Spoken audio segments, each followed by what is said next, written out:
నేను ఈ రోజుకి ఇంత ప్రశాంతంగా ఉండి వ్యాపారం చేస్తున్నా అంటే కారణం మోడీ గారు గ్యారంటీగా ఉండి నాకు రుణం ఇప్పించడం వల్లే కదా. ఊర్లో ఉన్న మా అమ్మానాయలకి అప్పులు తెచ్చి పంటలేసుకునే అవసరం లేదు. కండ్లు మంటలు మండుతున్నా పొయ్యిలా గొట్టం పెట్టి ఊదే బాధ లేదు. కడుపులో ఉన్న ఇబ్బంది పొద్దుందాకా ఆపుకొని చీకటి పడ్డాక ఊరవతలకు పోయే దౌర్భాగ్యం లేదు. మన అందరి నేస్తం బీజేపీనే గెలిపించేద్దాం.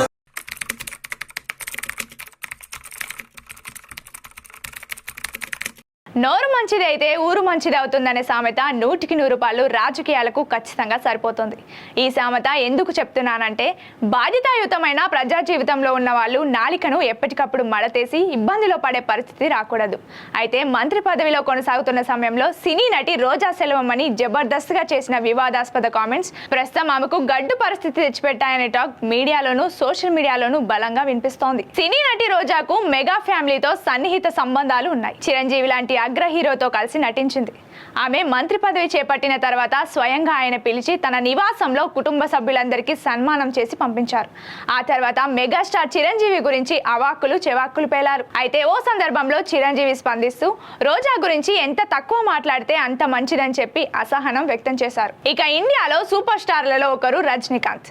చంద్రబాబును పొగిడారనే కారణంతో ఆయనపై మంత్రి రోజా చేసిన కామెంట్స్ పై సినీ వర్గాలే కాకుండా రాజకీయ వర్గాలు కూడా తప్పుపట్టాయి. పాండిచేరిలోని ఓ కార్యక్రమంలో పాల్గొన్న ఆమె రజనీకాంత్ పై అభ్యంతరకరమైన వ్యాఖ్యలు చేశారు. రజనీకాంత్ సినిమాలకు కాలం చెల్లింది. అతడు ఒకప్పటి సూపర్ స్టార్ మాత్రమే. ఇప్పుడు ఆయన సినిమాలే నడవడం లేదని రోజా నోరు పారేసుకున్నారు. ఇక పవన్ కళ్యాణ్ రాజకీయాల్లో ఉన్నారు కాబట్టి ఆయనపై విమర్శలు చేయడం పర్వాలేదు.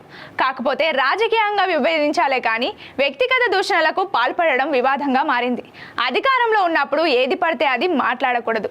ప్రతిపక్షంలో ఉన్న మాదిరిగానే ఆరోపణలు చేస్తే పదవికి ఉండే హుందాతనం తగ్గిపోతుందనే వాదన రోజా విషయంలో వినిపిస్తోంది. ప్రస్తుతం నగరి నుంచి పోటీ చేస్తున్న మంత్రి రోజాకు అక్కడ గడ్డు పరిస్థితులు ఉన్నాయనే టాక్ బలంగా వినిపిస్తోంది.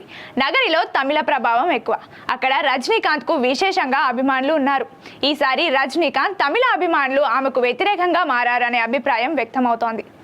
మెగా పవర్ స్టార్ అభిమానులు కూడా ఆమెపై గుర్రుగా ఉన్నారనే ప్రచారం జరుగుతోంది.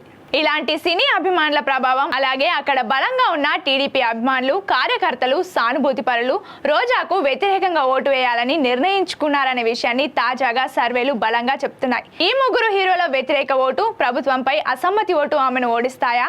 వాటన్నిటిని రోజా ఎలా అధిగమిస్తుందనేది వేచి చూడాల్సిందే.